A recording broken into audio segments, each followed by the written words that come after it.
आपका सिग्नेचर देश के प्रधानमंत्री के सिग्नेचर की वो ताकत नहीं है जो ताकत एक चार्टर्ड अकाउंटेंट के सिग्नेचर की होती है।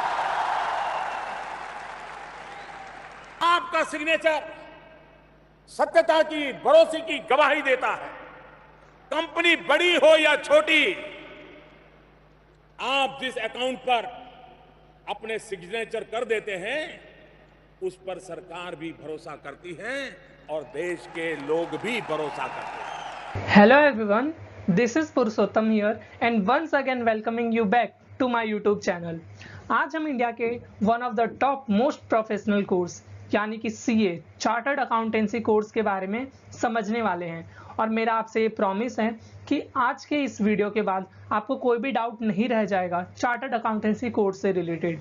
आज के इस वीडियो में हम जानने क्या वाले हैं वो आपको मैं क्विकली बता देता हूं। सबसे पहले हम जानेंगे ये CA होता क्या है, कौन होते हैं ये CA। दूसरी बात, CA कौन से कॉलेज से करी जाती है, क्या इंडिया में कोई कॉलेज है भी। फिर हम देखेंगे कि क्या CA बनने में कितना टाइम लग जाता है, आप कंप्लीट CA बनते बनते आपको कितना वक्त लग जाएगा, इसको हम जानेंगे। साथ ही फीस कितनी लग जाती है CA कोर्स करने में और इसमें एडमिशन कौन ले सकता है। CA में जाने के लिए स्टूडेंट्स की क्राइटेरिया क्या है, eligibility criteria, that point we will also consider. फिर हम देखेंगे कि जो नॉन मैथ स्टूडेंट होते हैं क्या उनके लिए ये कोर्स सही है। फिर हम जानेंगे कि CA कोर्स क्या डिफ़िकल्ट है तो कितना डिफ़िकल्ट है, इसका आंसर भी आज आपको मिलेगा।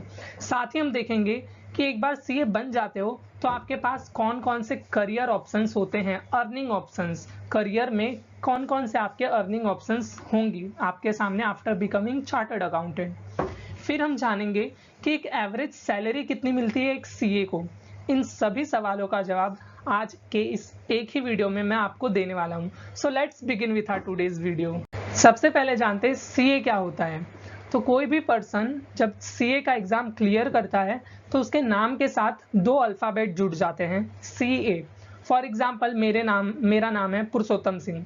जैसे ही मैं चार्टर्ड अकाउंटेंसी के एग्जाम को क्लियर करूंगा मेरे नाम के साथ जुड़ जाएगा CA, यानी कि अब मैं एक नॉर्मल पर्सन नहीं रह गया, मैं एक प्रोफेशनल बन चुका हूं, मैं एक चार्टर्ड अकाउंटेंट बन चुका हूं।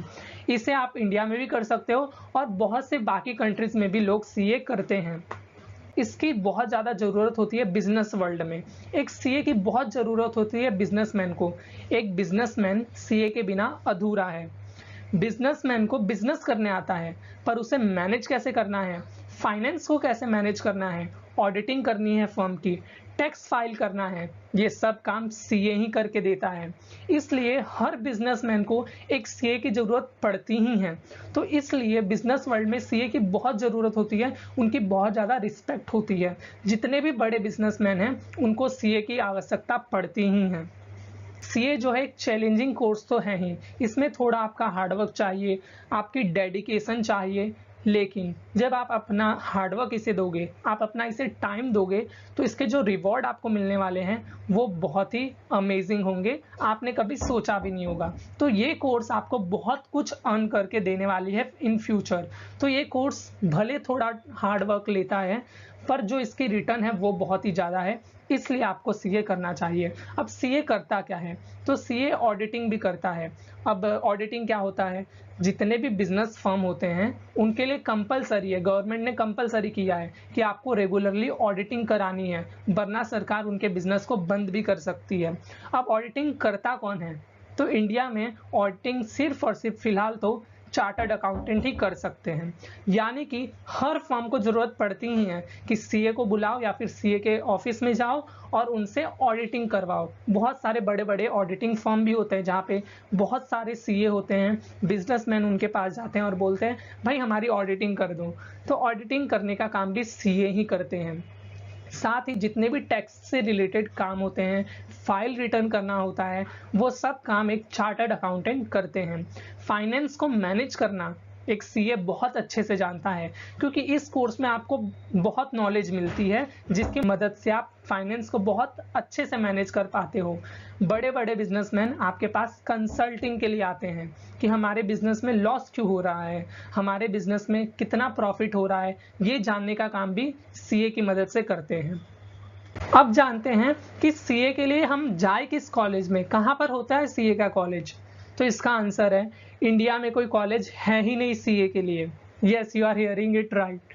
आपको खुद ही पढ़ना पड़ता है। बहुत से स्टूडेंट कोचिंग ज्वाइन करते हैं और वो खुद से पढ़ के एग्जाम देते हैं और क्लियर करते हैं एग्जाम को। तो इसके लिए कहीं आपको कॉलेज जाने की जरूरत नहीं है। ये कोर्स आपके घर पे बैठे भी आप कर सकते हो, या फिर आप किसी टीचर की मदद लेके आप कोचिंग फर्म भी ज्वाइन कर सकते हो और वहां पर आप जाकर के पढ़ सकते हो और जाके रेगुलरली आपको एग्जाम देना है। तो ये इसके लिए कोई भी कॉलेज नहीं है। अब इसके लिए एक ICAI का प्लेटफॉर्म है जहां पे आप रजिस्टर करते हो, ऑनलाइन होता है ये पूरा प्रोसीजर। वहां पर ही आपका एडमिट कार्ड आता है, वहां पर ही आप फीस सबमिट करते हो, आपका सेंटर आता है, सेंटर पे जाओ, बस एग्जाम के दिन एग्जाम दो, आ जाओ घर पे पढ़ो, एग्जाम दो। अब जानते हैं कि सीए बनने में टाइम कितना लगता है और साथ ही फीस कितनी लगती है सीए बनने में। तो सबसे पहले इसके कुछ स्टेजेस होते हैं।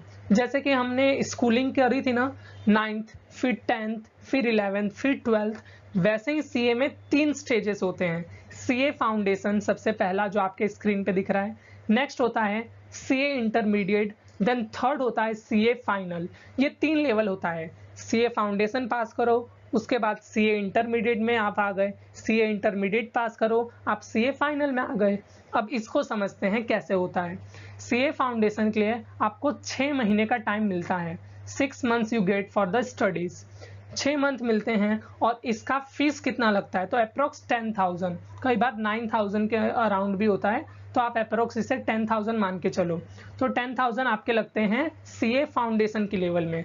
फिर 6 महीने पढ़ के आप सीए का एग्जाम देते हो, सीए फाउंडेशन क्लियर, अब आप आगे बढ़ चुके हो, यानी कि सीए इंटरमीडिएट में आ चुके हो। सीए इंटरमीडिएट के लिए आपको अप्रोक्स 10 मंथ्स मिलते हैं। 10 मंथ्स आप पढ़ते हो, फिर एग्जाम देते हो, और हाँ, इसमें कितनी फीस लगती है आपको, अप्रोक्स 20,000। अब इधर ध्यान देना, जैसे आपने इंटरमीडिएट क्लियर किया, उसके बाद आपको मिलता है ट्रेनिंग पीरियड। मतलब कि अब आप सीए फाइनल में डायरेक्ट नहीं गए, पहले आपको प्रैक्टिकल ट्रेनिंग लेनी होगी, क्योंकि सीए में आपको ट्रेनिंग की बहुत ज़रूरत है। ये कोई आपको थियोरेटिकल नहीं है जो आपको सिर्फ लर्न करके एग्जाम में लिख के आ जाना है। सीए में आप बिल्कुल आप बिजनेसमैन के साथ काम करने वाले हो फ्यूचर में जाके, तो उसकी ट्रेनिंग लेनी बहुत ज़रूरी है। तो इसके लिए इंटरमीडिएट के बाद आपको 3 साल तक ट्रेनिंग करनी होती है एक बड़े सीए के फर्म के अंदर।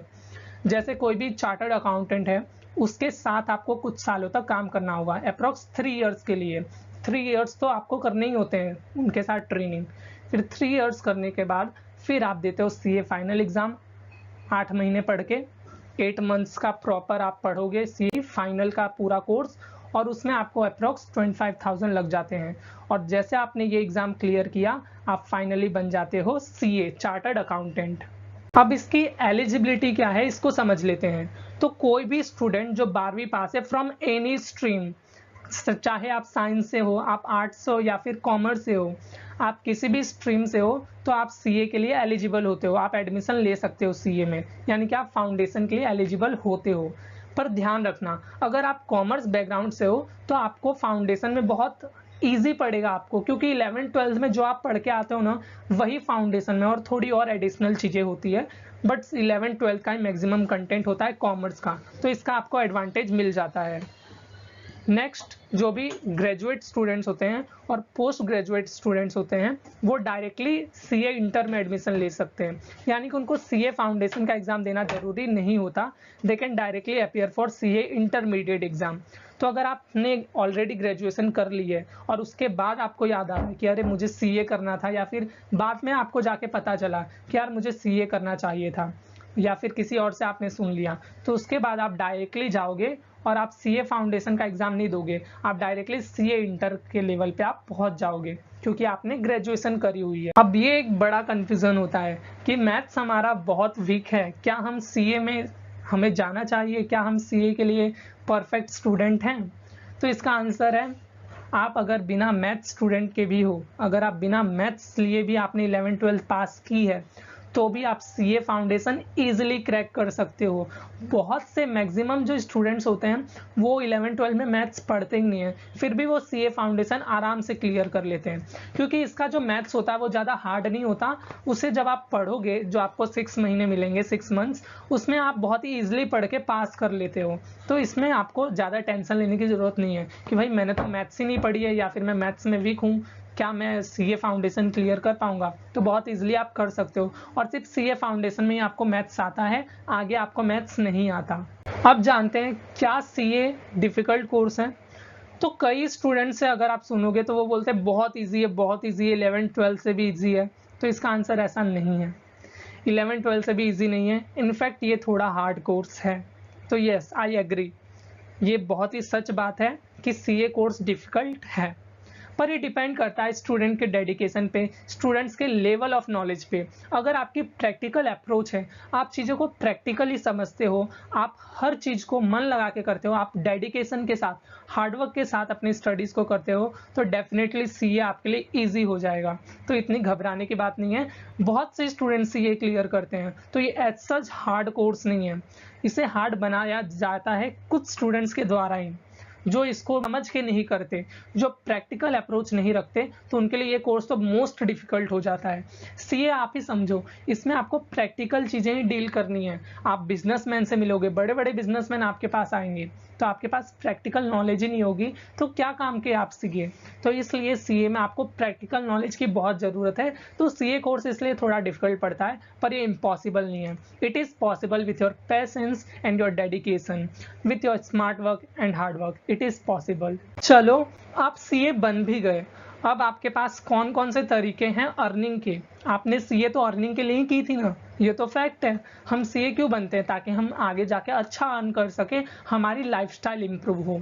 तो देखो, सीए बनने के बाद आप तो सबसे पहला काम सीए का ही कर सकते हो, यानी कि चार्टर्ड अकाउंटेंट। आप अकाउंटेंट बन सकते हो किसी भी बड़े फर्म में। उसके आपको प्रॉफिट लॉस निकालना, बैलेंस शीट तैयार करना, सब फर्म की रेगुलर ऑडिटिंग करना, सभी चीज़ों का जितने भी फाइनेंस रिलेटेड काम है वो उसको आप संभाल सकते हो। दूसरा, आप फाइनेंशियल एनालिस्ट बन सकते हो आफ्टर बिकमिंग चार्टर्ड अकाउंटेंट, क्योंकि इतनी नॉलेज आपको मिल जाती है सीए कोर्स में कि आप बहुत ही ईजिली एनालाइज कर पाते हो फाइनेंशियल स्टेटमेंट्स को, और आप अपने बिजनेस मैन को, जो है एंटरप्रेन्योर है, उसको गाइड कर पाते हो। तो उसका काम भी आप कर सकते हो। नेक्स्ट, आप टैक्स कंसल्टेंट भी बन सकते हो आफ्टर बिकमिंग सीए। आप इन्वेस्टमेंट बैंकर भी बन सकते हो, आप फॉरेंसिक अकाउंटेंट भी बन सकते हो, आजकल ये बहुत चल रहा है और इसमें बहुत ज़्यादा अर्निंग है। फिर मैनेजमेंट अकाउंटेंट बन सकते हो, आप ऑडिटर बन सकते हो, ऑलरेडी आई टोल्ड यू। आप फाइनेंशियल प्लानर बन सकते हो, आप बिजनेस कंसल्टेंट बन सकते हो, then you can become entrepreneur. अब अगर आप सीए बन के एंटरप्रेन्योर बनते हो, और दूसरी बात, एक सिंपल नॉर्मल पर्सन एंटरप्रेन्योर बनता है, उसको कोई भी आसानी से बेवकूफ़ बना सकता है। पर जो सीए करके एंटरप्रेन्योर बनता है, उसके पास इतनी नॉलेज होती है कि जब सामने वाले के आप बताओगे ना कि आप सीए हो, तो वो सोच समझ के आपसे बोलेगा, क्योंकि एक इमेज बन जाती है कि हाँ, इस पर्सन ने सीए किया हुआ है, इसके पास उतनी नॉलेज है। तो वो चीज़ होती है सीए कोर्स में। अब सैलरी कितनी होती है सीए की? तो सैलरी की टेंशन लेने की ज़रूरत आपको है ही नहीं।